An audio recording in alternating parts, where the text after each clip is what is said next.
One wrong digit. That was all it took to turn a desperate plea for help into a death sentence, or a salvation. Maya Corbett was down to her last $3, staring at an empty tin of baby formula while her 6-month-old son screamed from hunger. She thought she was texting her brother for a loan. She wasn't. Instead, that text landed on the encrypted burner phone of Enzo Moretti, the Capo of the New York underworld. A man who had just finished burying his latest problem in the foundations of a skyscraper. Maya didn't just knock on the devil's door. She kicked it open and asked him for milk money. And what the devil did next? That's the part you won't believe. The rain in Chicago didn't wash things clean. It just made the grime slicker. Maya Corbett sat on the edge of her sagging mattress, the springs groaning in protest. The apartment was a converted closet in the bad part of Cicero, smelling faintly of mildew and boiled cabbage from the neighbor's unit. In her arms, 6-month-old Noah was finally quiet, his small chest rising and falling in a fitful sleep, but Maya knew it was a ticking clock. She looked at the formula tin on the counter. It was upside down. She had already shaken the last grains of powder into his bottle 3 hours ago. "Please," she whispered to the empty room. "Just a break. I just need one break." She picked up her phone. The screen was cracked, a spiderweb of glass over the glowing display. Her bank account balance glared back at her in red numbers. Minus $12.40. An overdraft fee from the electric company. She had no choice. She had to text Mark. Mark was her brother, but he was also a gambler with a temper and a distinct lack of empathy. But he was family. And family helped family. Right, that's what her mother used to say before the cancer took her. Her fingers trembled as she typed. The cold in the apartment was seeping into her bones. "Mark, please. I know I owe you, but Noah is out of formula. I don't have any food for myself either. I just need $40. I get paid on Friday. Please. It's an emergency." She stared at the number. She had deleted Mark's contact info last month after he swore at her for asking for a ride to a job interview. She was typing it from memory. 31255501998. No, wait, was it 98 or 89? Her brain was foggy from lack of sleep and the gnawing hunger in her own stomach. She hesitated, then typed 0189. That felt right. She hit send. Across the city, in the penthouse suite of the Obsidian Tower, the air was climate-controlled, scented with expensive leather and the metallic tang of gun oil. Enzo Moretti stood by the floor-to-ceiling window, looking down at the city that feared him. At 32, Enzo was the youngest Don the Moretti crime family had ever seen. He was a man carved from marble and scarred by violence. He wore a tailored Italian suit that cost more than Maya's entire building. On the mahogany desk behind him, a black burner phone buzzed. Enzo turned slowly. The room was silent, save for the heavy breathing of a man tied to a chair in the corner. The man, a rival lieutenant named Vinny the Rat Calloway, was bleeding from the nose. "I swear, Enzo," Vinny sputtered, "I didn't know it was your shipment." Enzo ignored him. He picked up the black phone. Only 3 people had this number. His consigliere, his head of security, and the hitman he kept on retainer in Sicily. He unlocked the screen. He expected a confirmation of a kill, or a warning about a raid. Instead he read, "Mark, please. I know I owe you, but Noah is out of formula. I don't have any food for myself either. I just need $40. I get paid on Friday. Please, it's an emergency." Enzo frowned. His dark brows furrowed. He read it again. "Noah," he muttered. "Who's Noah?" Vinny asked from the chair, his voice shaking. "Is that the new guy? I don't know a Noah." Enzo looked at Vinny with cold, dead eyes. "Shut up." He looked back at the phone. It was a mistake. A wrong number. The logical thing to do was to snap the phone in half, throw it in the incinerator, and move on. This phone was for high-level treason and business only. An unknown number texting it was a security breach. But something stopped him.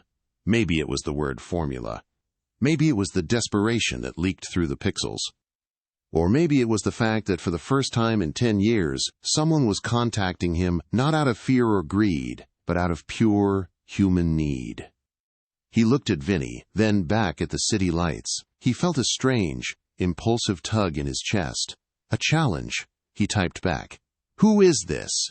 Maya jumped when the phone buzzed. She grabbed it, hope flaring in her chest. Who is this? Her heart sank. Mark was playing games. Or maybe she really had messed up the number. Panic clawed at her throat. If this wasn't Mark, she had just begged a stranger for money. She typed rapidly, her thumb slipping on the cracked screen. "I'm so sorry. I thought this was my brother's number. I dialed wrong. Please ignore this. Sorry to bother you." She tossed the phone on the bed and buried her face in her hands. She began to cry, silent, racking sobs so she wouldn't wake Noah. This was it. She would have to go to the shelter in the morning. She would have to admit defeat. Buzz. Maya looked up. She wiped her eyes and reached for the phone. "Send me your bank tag." Maya stared. She blinked. Sure, she was hallucinating from low blood sugar. "What?" "The baby needs to eat. Send the tag. Don't make me ask twice." The tone was commanding, sharp, even through text. It frightened her. But Noah stirred in his crib, letting out a small, hungry whimper. That sound broke her pride. She copied her Cash App tag, $MayaB23, and pasted it into the chat. "Thank you. I swear I'll pay you back Friday. Thank you so much." She waited. She expected $40, maybe $50 if the stranger was kind.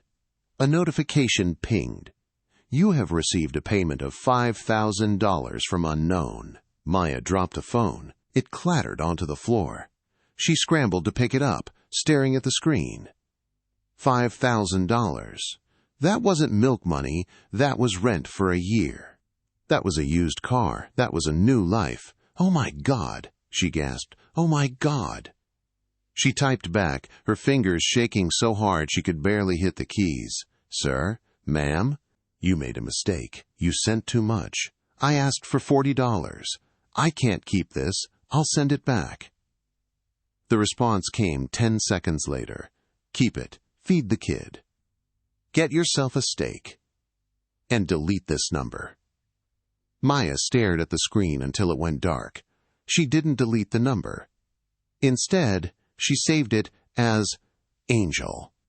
2 days later, the euphoria of the money had started to fade, replaced by a creeping paranoia. Maya had been smart. She didn't spend it all.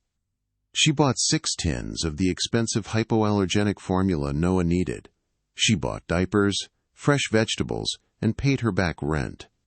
She kept the rest in the account, terrified that the bank would flag it as a mistake and claw it back. But the silence was worse than the poverty. Who sends a stranger $5,000 and disappears? She was in the kitchen, boiling water for tea, when a heavy knock rattled her front door. Maya froze. No one visited her. Mark was the only one who knew where she lived, and he never knocked. He shouted. She moved to the door, peering through the peephole. The hallway was dim, the bulb flickering. Standing there was a man who looked like he had taken a wrong turn on his way to a GQ photo shoot. He was tall, broad-shouldered, wearing a charcoal overcoat that fit him like a second skin. He had dark hair swept back, and eyes that were the color of storm clouds. He wasn't looking at the door. He was looking at the peeling paint on the doorframe with a look of distaste. Maya's heart hammered against her ribs. It was him. It had to be the guy from the text. He wanted his money back. Or worse, he was a loan shark, and now she owed him with interest. "Who is it?" she called out, her voice trembling. "Delivery." The voice was deep, smooth and utterly unconvincing. "I didn't order anything." "Open the door, Maya." He knew her name. Maya backed away, looking for a weapon. She grabbed a heavy cast-iron skillet from the drying rack. "Go away! I've got a gun!" A low chuckle came from the other side of the wood. "No, you have a skillet. I can smell the rust from here." Open the door, or I'll have my associate open it, and he's much less polite than I am. Maya looked at Noah in his playpen. If she didn't open it, they would break it down. She unlocked the deadbolt and opened the door 3 inches, keeping the chain on. The man looked down at her. Up close, he was devastatingly handsome, but in a way that set off every survival instinct she had. He had a scar running through his left eyebrow. "You're Maya Corbett," he stated. It wasn't a question. "Who are you?" "I'm the mistake you texted," Enzo said. He held up a hand. "I'm not here to hurt you. I'm here because you have a problem." "My only problem is you standing at my door," Maya snapped, finding a sudden reserve of courage. Enzo's eyes narrowed, assessing her. She was thinner than in the photos his private investigator had pulled. Her hair was messy, her clothes worn, but her eyes, green and fierce, were defiant. He liked that. "May I come in?" "No."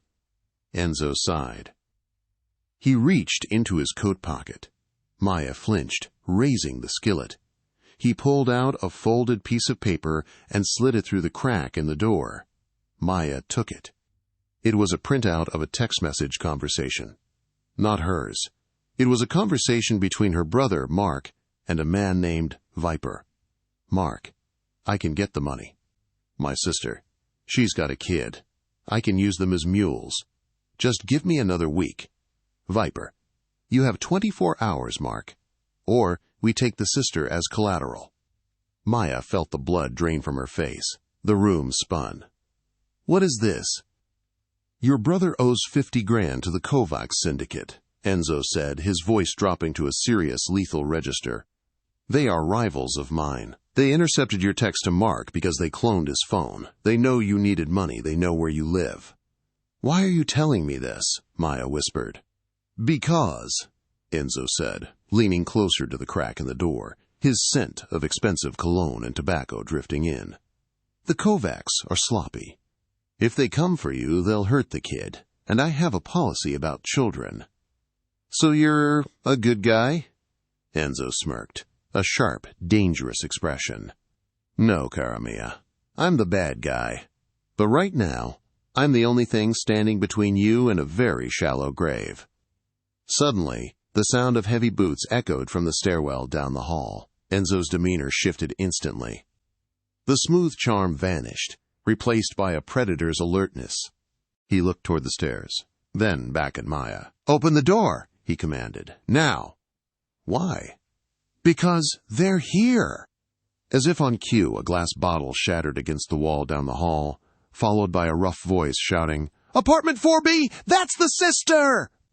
Maya lived in 4B. She fumbled with the chain, her hands shaking violently. The metal slide stuck. Enzo didn't wait. He threw his shoulder against the door. The wood splintered, the screws of the chain lock tearing out of the frame. He was inside in a split second. He kicked the door shut behind him and shoved a heavy dresser in front of it with a strength that seemed impossible. "Grab the kid," Enzo ordered, pulling a silver pistol from a holster beneath his coat. "We're leaving through the fire escape." Maya stood frozen, staring at the gun. "Maya!" Enzo barked, snapping her out of it. "Move!" She scrambled to the playpen, scooping up Noah. The baby started to cry, sensing the tension. "Hush, baby, hush," she whispered, clutching him to her chest. Boom! Something heavy hit the door. The dresser slid an inch. Enzo moved to the window, throwing the sash up. The wind and rain howled into the room. He looked back at her. "Do you trust me?" "I don't know you," she screamed over the noise of the door splintering. "Do you want your son to live?" Maya looked at the door, which was buckling under the assault. She looked at Enzo, who stood with his hand outstretched, the gun held ready in the other. She made her choice. She ran to the window. Enzo grabbed her arm, his grip iron-tight but stabilizing. He helped her onto the fire escape. "Go up, not down. The roof. My chopper is 2 minutes out." "Chopper?" Maya shrieked as the rain plastered her hair to her face. "Who are you?" Enzo fired 2 shots through the wooden door of her apartment to slow down the attackers, then climbed out onto the metal grate next to her. "I told you," he said, his eyes locking onto hers as the sound of rotor blades began to cut through the storm. "I'm the mistake." The rain wasn't just falling. It was punishing. It hammered against the rusty iron of the fire escape, turning the metal slats into a slick, treacherous slide. Maya gasped for air, her lungs burning as she clutched Noah to her chest with one arm. Her other hand grappled with the freezing railing, her knuckles white. Below them, the sounds of chaos erupted, shouts, the splintering of wood, and the terrifying crack, crack, crack of gunfire that echoed in the narrow alleyway like thunder in a canyon. "Keep moving." Enzo's voice was right at her ear, low and steady. It was the only anchor in the storm. He was behind her, his body acting as a human shield against the darkness below. Every time she slipped, his hand was there, firm, unyielding, shoving her upward. He didn't treat her like a woman. He treated her like a package that had to be delivered intact. I can't," Maya sobbed, her foot slipping on a wet grate. She slammed her shin against the iron, pain blinding her for a second. "It's too slippery." "You can, and you will," Enzo growled. He didn't offer pity. "Look at me." She turned her head. Rain plastered her hair to her face, dripping from her eyelashes. Enzo was staring at her, his dark eyes devoid of fear, filled only with a terrifying calculation. He raised his gun, firing 2 shots downward into the darkness of the alley without even blinking. A scream echoed from below. "They are climbing up," Enzo said, his voice flat. "If they catch you, they kill the boy first to make you talk. Do you understand?" The horror of his words acted like a shot of adrenaline. Maya didn't feel the cold anymore. She didn't feel the bruise on her leg. She felt only the primal, animalistic need to get Noah away. She scrambled up the next flight of stairs, her breath coming in ragged tears. They reached the roof. The wind here was ferocious, whipping across the flat expanse of tar and gravel. But over the wind, a new sound began to vibrate in Maya's chest, a rhythmic thumping beat that shook the puddles on the ground. A black shape rose from the edge of the building like a prehistoric beast, a helicopter. It was sleek, matte black, with no lights, hovering just inches above the roof's parapet. The side door was open, revealing a dark cavern inside. "Go!" Enzo yelled, grabbing her arm and propelling her forward. Maya ran, bending low under the wash of the rotor blades. The noise was deafening, a physical weight pressing down on her. A man in tactical gear reached out from the helicopter, pulling her inside with rough efficiency. She scrambled into a leather seat, immediately curling her body around Noah, shielding his ears. Enzo vaulted in behind her. "Go! Go! Go!" Enzo shouted into a headset he pulled from the wall. The helicopter banked sharply, lurching away from the building just as the rooftop door burst open. Muzzle flashes sparkled from the roof like angry fireflies, but they were already gone, swallowed by the storm and the night sky. Inside the cabin, the roar of the engine dulled to a heavy hum as the door slid shut. The interior was unlike anything Maya had ever seen. It smelled of rich leather and aviation fuel. The seats were cream-colored, soft, and plush. There was a minibar bolted to the floor. It was a flying palace, suspended over a city that wanted to eat her alive. Maya was shivering violently now, the adrenaline crash hitting her all at once. Her teeth chattered so hard her jaw ached. Noah, miraculously, was silent, his wide eyes staring up at the blinking lights on the ceiling. Enzo sat opposite her. He had holstered his gun and was wiping rainwater from his face with a linen handkerchief. He looked composed, almost bored, as if he hadn't just engaged in a shootout. He watched her. His gaze was heavy, dissecting. He took in her trembling hands, her soaked, threadbare sweater, the way she rocked the baby. "There is a blanket under the seat," he said. His voice was no longer shouting, but it still carried that command. "Use it! You're dripping on the upholstery!" Maya blinked, stunned by his callousness. "We almost died," she whispered, her voice cracking. "And you're worried about the seats?" Enzo leaned forward. The cabin was dimly lit by the red glow of the instrument panel, casting his face in shadow. "We didn't almost die, Maya. You almost died. I was simply working." He opened a compartment and tossed a thick cashmere blanket at her. "Dry the child." Maya grabbed the blanket. It was softer than anything she had ever touched. She wrapped Noah in it, rubbing his small arms to warm him. Then she looked back at Enzo. "Who are you?" she asked again. "Really? You're not just some guy. Who sends a helicopter?" Enzo reached into the minibar and pulled out a bottle of water. He cracked the seal and handed it to her. "I am the man who owns the bank you were overdrafted in," Enzo said simply. "I am the man who owns the building you live in, though I use a shell company. And I am the man who is currently the only reason the Kovacs family hasn't cut your brother into pieces." Maya froze, the water bottle halfway to her lips.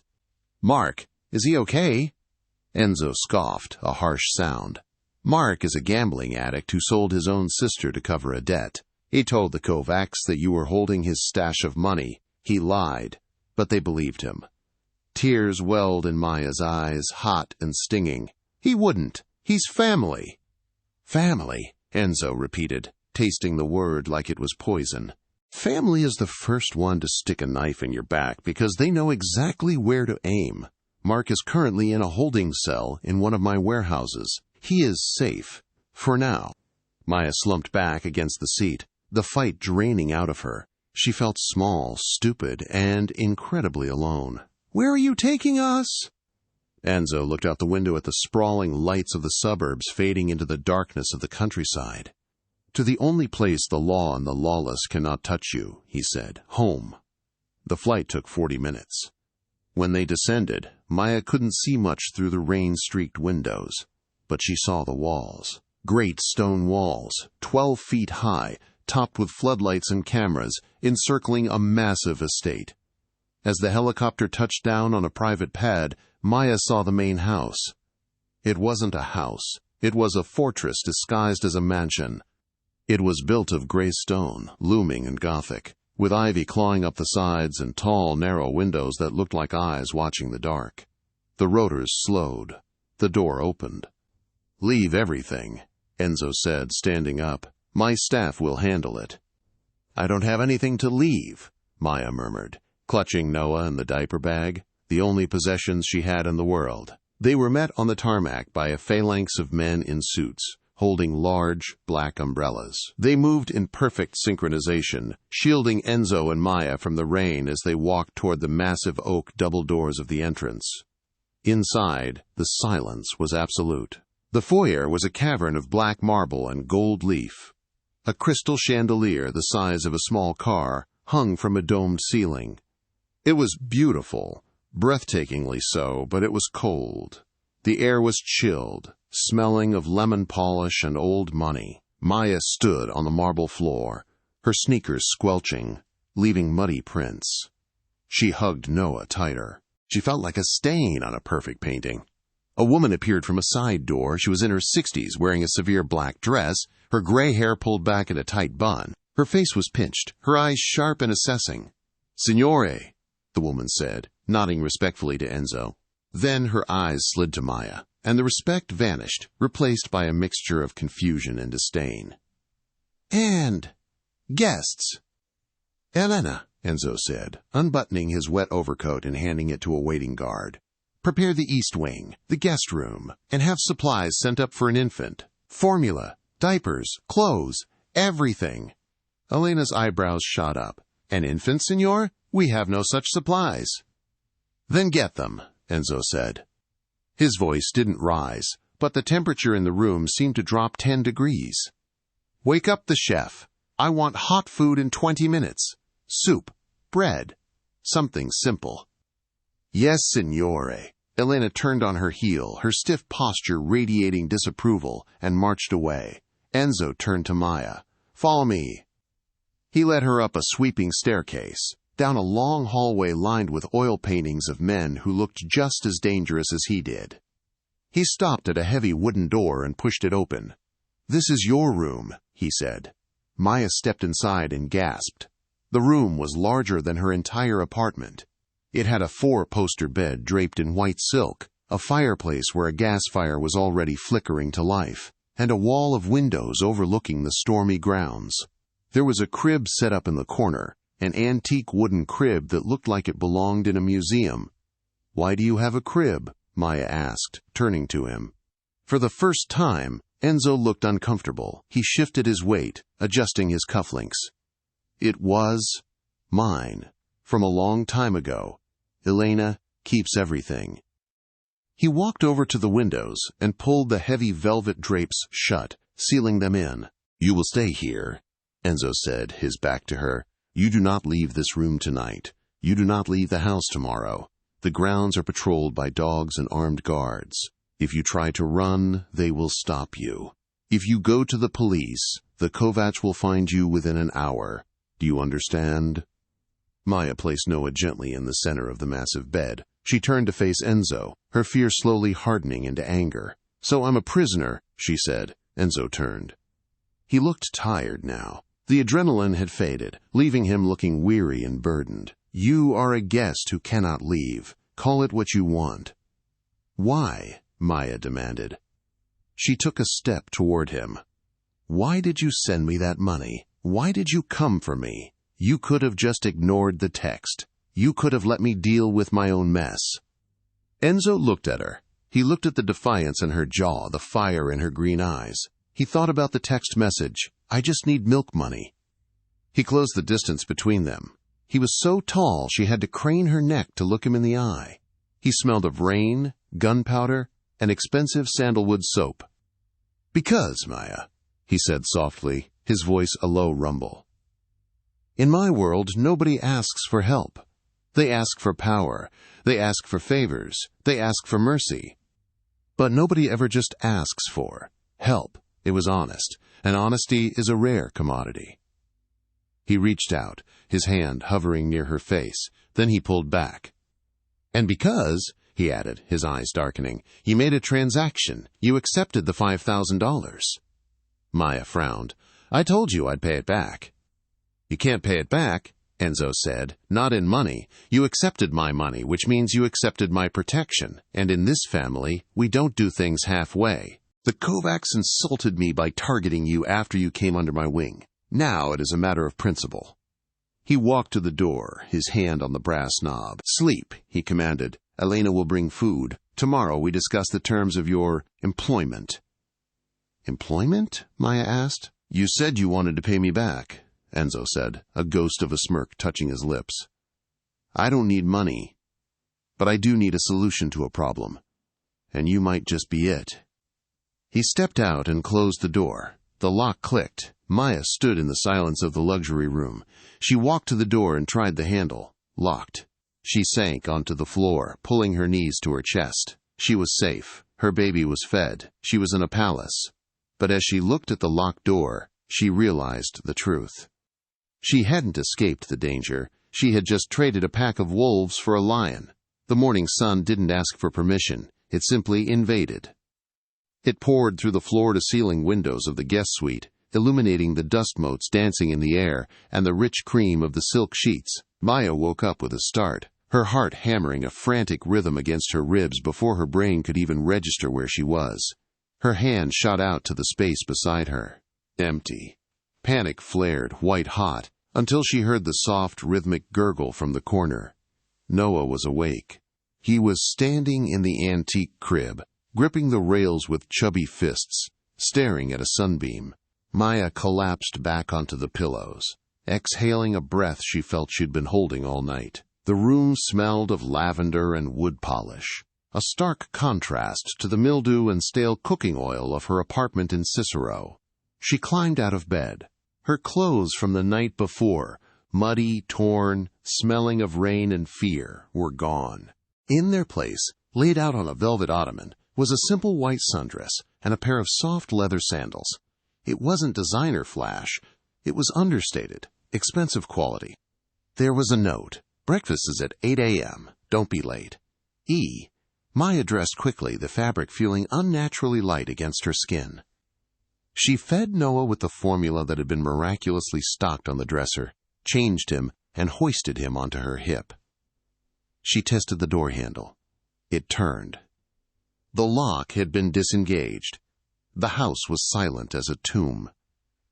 Maya walked down the grand staircase, her sandals making no sound on the plush runner.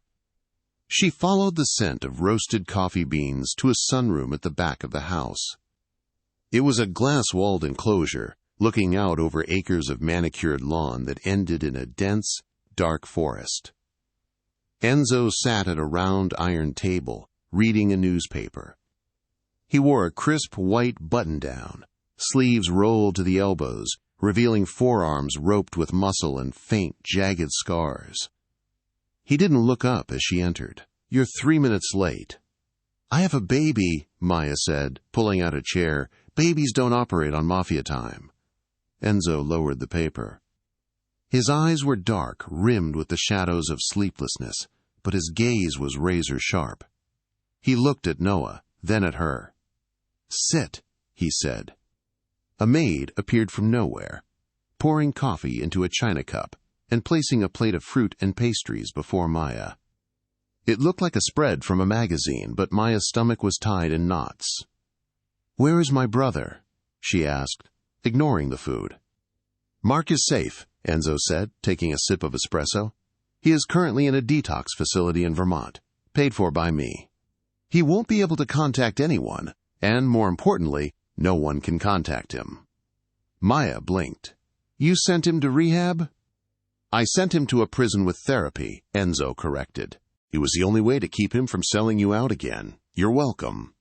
Maya looked down at her coffee. "I didn't ask for that." "You asked for $40, Enzo said, "and you got a war. The scale of the request is irrelevant once the transaction is made." He leaned back, the iron chair scraping against the stone floor. "Now let's discuss your debt." "I can't pay you $5,000, Maya said quickly. "I can work, I can clean. I was a waitress before Noah." Enzo let out a short, dry laugh. "I don't need a waitress, Maya. I have a staff of 30. I don't need money. I burn $5,000 just to keep the lights on in this wing." "Then what do you want?" Enzo stood up and walked to the glass wall, looking out at the grounds. "The Kovacs family didn't just attack you. They attacked a phone number associated with the head of the Moretti family. They insulted me. If I let you go, they will hunt you down and kill you just to prove they can touch what is mine. And if I protect you without a reason, my own captains will think I've gone soft, rescuing charity cases." He turned to face her, his silhouette framed by the morning light. "I need a reason," he said.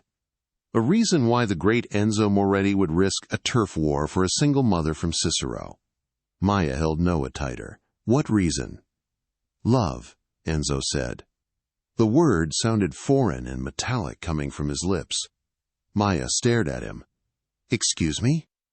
"You are going to be my fiancé," Enzo stated, as calmly as if he were discussing the weather. "We will tell the 5 families that we have been seeing each other in secret for 6 months. That is why you texted me. That is why I saved you. An attack on my future wife is an act of war. It justifies everything I am about to do to the Kovacs clan." "You're insane," Maya whispered. I'm not one of you. I can't pretend to be a mob wife." "You don't have a choice." Enzo walked back to the table, placing his hands flat on the surface, leaning into her space. "It's a 3-month contract. You live here. You wear the ring. You attend 3 events with me. You smile, you nod, and you look at me like I hung the moon." "And after 3 months?"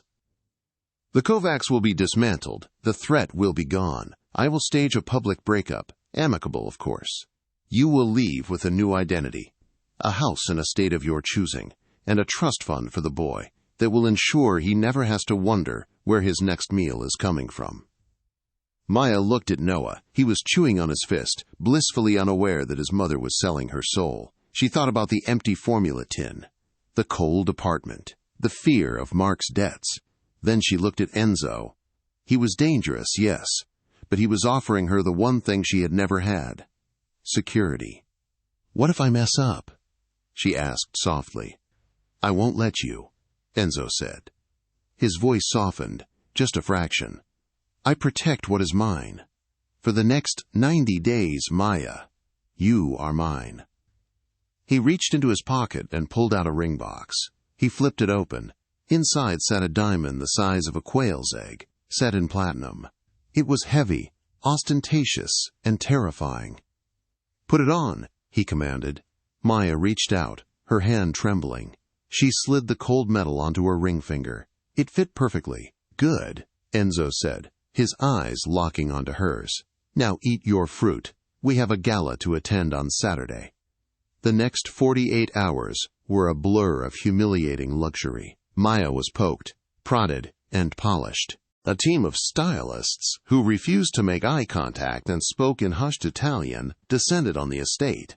They waxed her eyebrows, dyed her hair a richer, glossier shade of chestnut, and tailored dresses to her frame with the precision of engineers. She felt like a doll being refurbished. She wasn't Maya anymore. She was the fiancé. Through it all, Enzo was a ghost. He disappeared into the West Wing, the business wing, where men in suits came and went at all hours. Maya would hear the low rumble of his voice through the walls, or see him from her window, pacing in the garden with a phone pressed to his ear, his free hand chopping the air aggressively. But on Saturday evening, the ghost materialized. Maya was standing in front of the full-length mirror in her room. She was wearing a gown of emerald green silk that clung to her curves like liquid water. It had a slit up the thigh that felt scandalously high, and a back that plunged dangerously low. Her hair was swept up in an elegant chignon, exposing the nape of her neck. She looked beautiful. She also looked like a stranger. The door opened. Enzo stepped in. He stopped. He was wearing a tuxedo. Black on black. A black tie, a black shirt, a black jacket with a shawl collar. He looked like the personification of midnight. His eyes swept over her, starting at her heels and moving slowly, deliberately, up to her eyes. He didn't smile. He didn't whistle. He just stared with an intensity that made the air in the room feel heavy. "Acceptable," he said, his voice rougher than usual. "Acceptable?" Maya scoffed, turning to face him. "I can't breathe in this thing, and these heels cost more than my car. You could at least lie and say I look nice." Enzo took 2 long strides and stood before her. He reached out, his fingers grazing her bare shoulder. His skin was hot. "Nice is a word for flowers and puppies," he murmured. "You look lethal, which is exactly what I need." He reached into his jacket pocket and pulled out a necklace. It was a diamond choker, cold and heavy. He moved behind her to fasten it. Maya held her breath. She could feel the heat of his body radiating against her back. His fingers brushed the sensitive skin of her neck as he fiddled with the clasp. "Tonight," he said, his voice right at her ear, sending shivers down her spine. "We are going into the Lion's Den, the Obsidian Gala. All the families will be there, including Victor Kovacs." "The man who sent the people to my apartment?" "The man who wants us both dead," Enzo corrected. "He will try to provoke you. He will try to make you look weak or low class. He will want to prove that you are nothing but a mistake I'm trying to cover up." He finished the clasp and turned her around by the shoulders. "Do not let him," Enzo commanded. "Chin up, shoulders back. You are not Maya from Cicero tonight. You are the future Mrs. Moretti. You own the room. Do you understand?" "I'm scared," she admitted, her voice small. Enzo's expression softened. For a fleeting second, the mask of the Don slipped, revealing the man beneath. He reached out and tucked a loose strand of hair behind her ear. "Good," he said. "Fear keeps you sharp. Just hold onto my arm. If you fall, I catch you." The Obsidian Gala was held in the ballroom of the city's oldest hotel. It was a sea of black ties, glittering jewels, and shark smiles. When Enzo and Maya walked in, the room went silent. It wasn't a figure of speech. The chatter died. The clinking of glasses stopped. 300 pairs of eyes swiveled to the top of the grand staircase. Maya's grip on Enzo's arm tightened until her knuckles were white. "Breathe," Enzo whispered, placing his hand over hers. "Smile. Look at me like you want to drag me into a closet." Maya forced a smile. She looked at Enzo. It wasn't hard to pretend she was fascinated by him. He was the most magnetic thing in the room. They descended the stairs. The crowd parted like the Red Sea. "Enzo!" A booming voice shattered the tension. A man stepped forward. He was short, rotund, with a face that looked like it had been molded out of sweating dough. He wore a suit that was too tight and a gold watch that was too big. "Victor," Enzo nodded, his face an impassive mask. Victor Kovacs. The enemy. Victor's watery blue eyes slid to Maya. He licked his lips. It was a vulgar, predatory gesture. And this must be the mystery woman. Victor sneered. The one causing all the trouble. I must say, Enzo, I didn't think you had a taste for strays. The insult hung in the air, gross and heavy. The people nearby held their breath, waiting for the violence. Enzo's jaw tightened, his muscles coiling to strike. But before he could move, Maya laughed. It was a light, tinkling sound, filled with amusement. She looked at Victor with an expression of polite pity. "Oh, Enzo," she said, loud enough for the circle to hear. "You didn't tell me your business associates were so rustic." She turned to Victor, her green eyes flashing with icy disdain. "Mr. Kovacs, is it? I suppose when one spends so much time in the gutter, it's hard to recognize quality when it's standing above you." Silence. Absolute, stunned silence. Victor's face turned a shade of purple. His mouth opened and closed like a fish.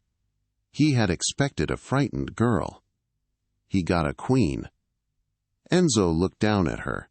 His eyes weren't cold anymore.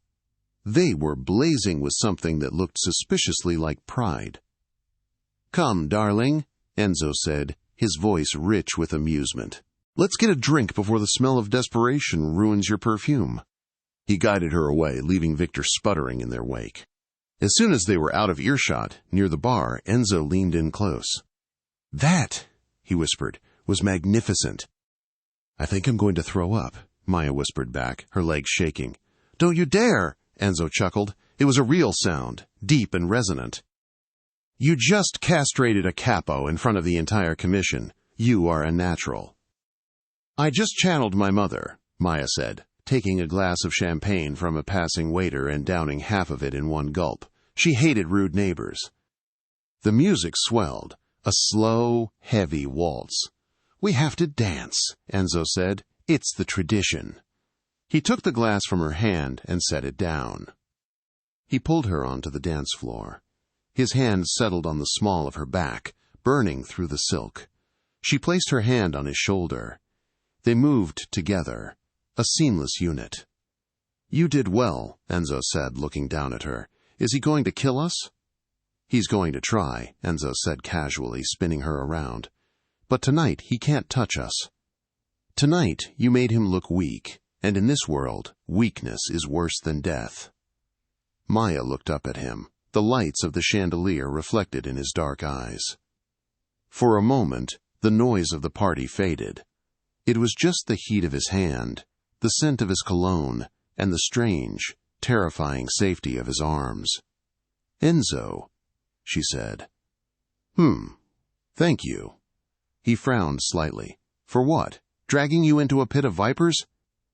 "For giving me a dress that makes me feel like I can bite back," she said. Enzo's hand tightened on her waist. He pulled her closer until her chest brushed against his. The air between them crackled with electricity. It wasn't just acting anymore. "Maya," he said, his voice dropping to a dangerous whisper. "Be careful. If you keep looking at me like that, I might forget that this is just a contract." Maya's breath hitched. "And if you forget?" Enzo stopped dancing. They stood in the center of the floor, the world spinning around them. "Then," he said, his eyes searching hers, "I might just burn the contract and keep you for real." The drive back to the estate was shrouded in a heavy, suffocating silence. The armored SUV cut through the rain-slicked highway. The only sound, the rhythmic thump-thump of the wipers.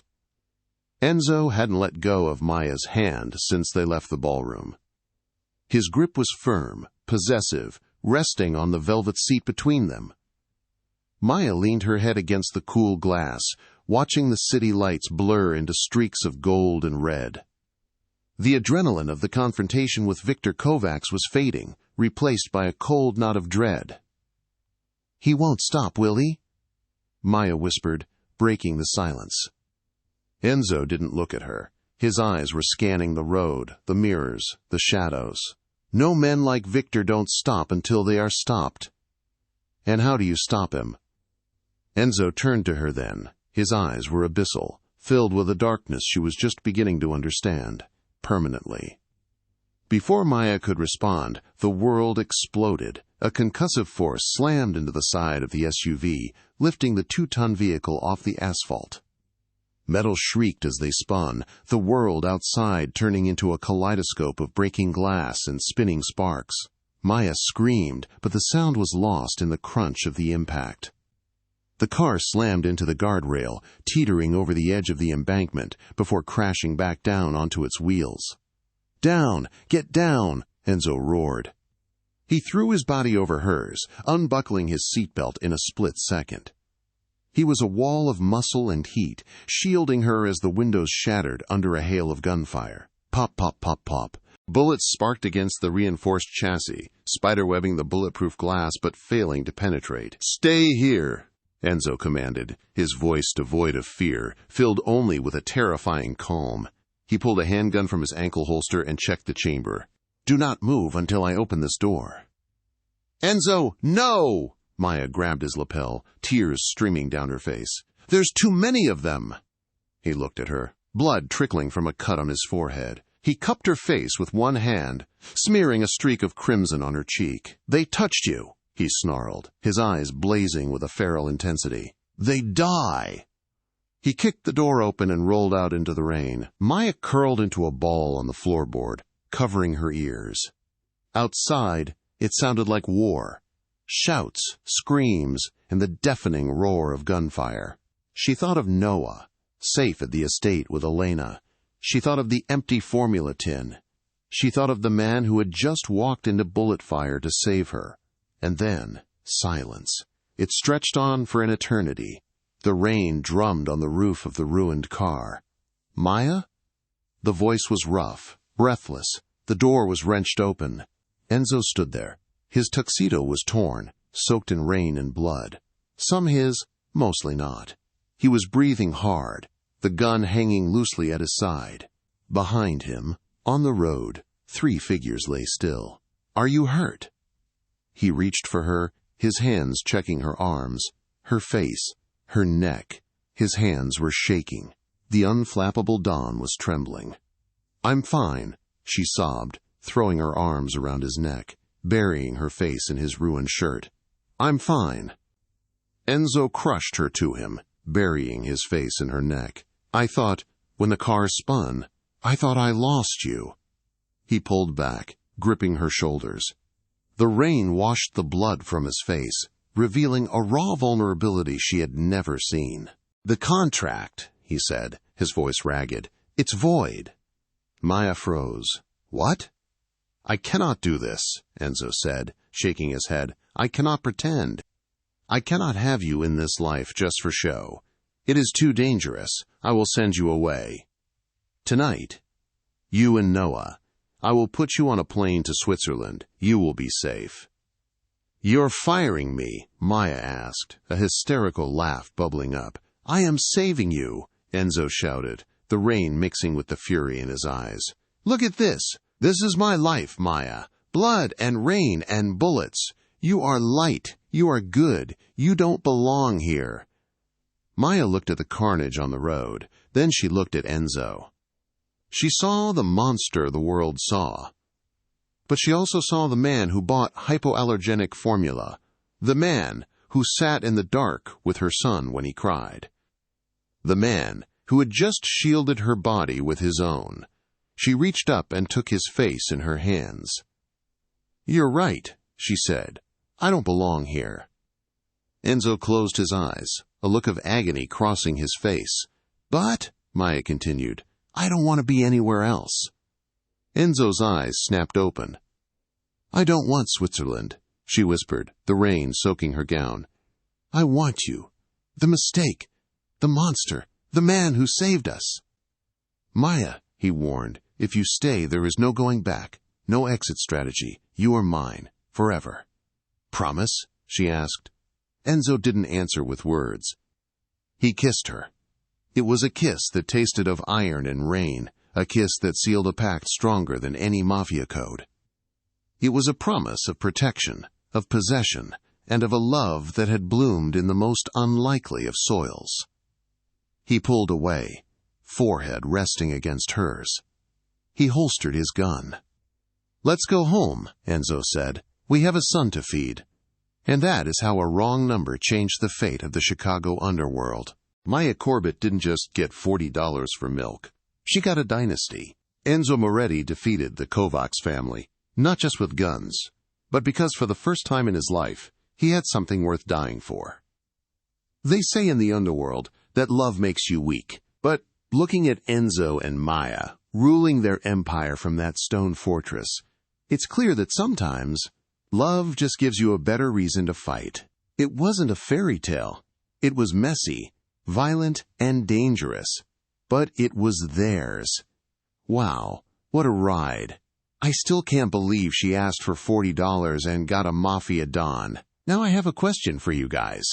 If you received $5,000 from a stranger after a wrong number text, would you keep it or would you send it back immediately? Let me know your answer in the comments below. If you enjoyed this story, please smash that like button. It really helps the channel. And don't forget to subscribe and hit the bell icon so you never miss the next crazy story. Thanks for watching, and I'll see you in the next one.